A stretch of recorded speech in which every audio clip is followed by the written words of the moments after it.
Ito ay rated SPG. Striktong patnubay at gabay ng magulang ang kailangan. Maaaring may masiselang tema, lengguwahe, karahasan, sexual, horror o droga na hindi angkop sa mga bata.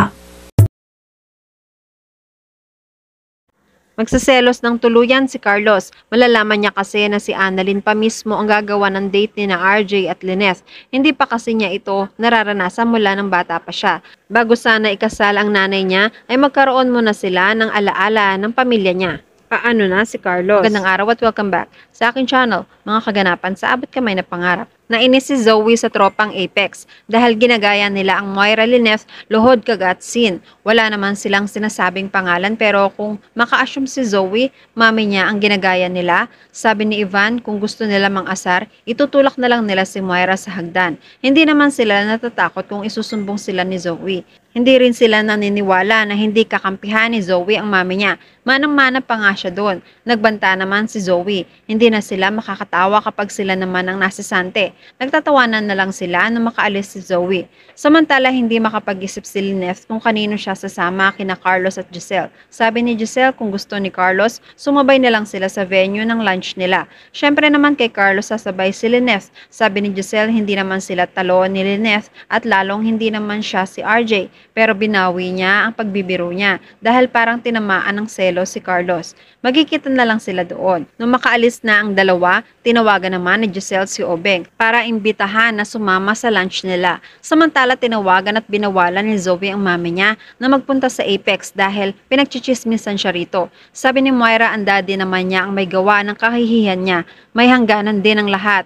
Pagod na siya sa panunuyo sa asawa niya. Lahat naman nangyari dahil may dahilan. Mas pinili niya lang ang sarili niya dahil malaya na siya sa mga expectations ni Robert. Pinagpahinga ni Zoe ang mami niya bago sila magpaalam.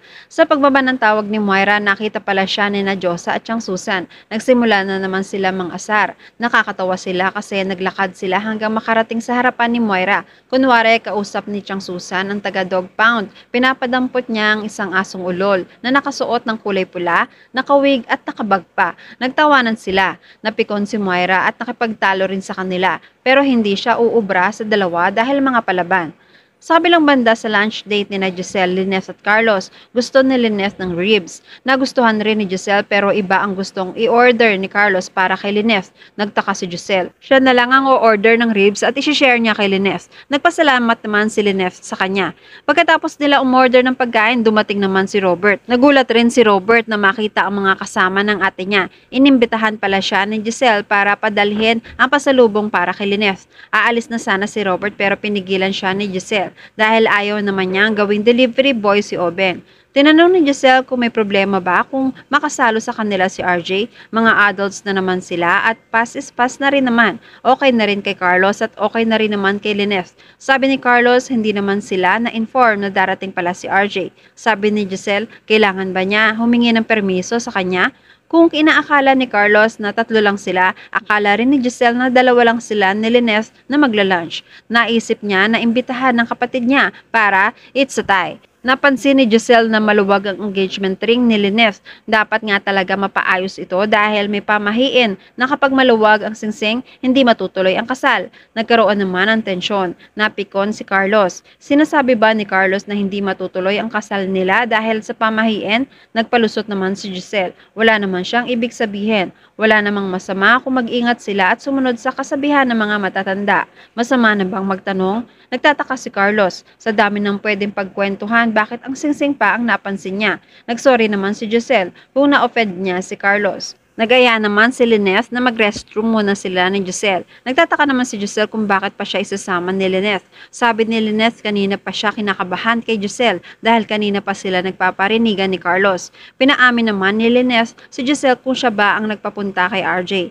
Okay lang naman kay Lyneth dahil okay na sila ni RJ. Pero napansin ni Giselle na parang ayaw ni Carlos na makasama si RJ at magkaayos sila ni Lyneth. Aminado naman si Lyneth na noon nagselo si Carlos kay RJ pero naging maayos na rin sila, lalo na nung nagpunta si RJ sa ospital. Si Carlos pa nga ang nag-asikaso sa kanya. Sabi ni Giselle, pagkatapos nito, hindi na siya makaka-attend sa engagement party nila ni Lynette. Obvious na ayaw sa kanya ni Carlos. Isa siyang tanyag at kapatid siya ni RJ. Sana tama lang ang desisyon ni Lynette. Naguguluhan si Lynette sa sinabi ni Giselle. Hindi niya maintindihan. Sabi ni Giselle, ngayon na totoong magkahiwalay na sina Moira at Robert, may pagkakataon ba na magkabalikan sila ni RJ? Hindi naman nagustuhan ni Lynette ang mga sinabi ni Giselle. Mahal niya si Carlos at hindi niya kayang saktan. Buo na ang desisyon niya na pakasalan si Carlos.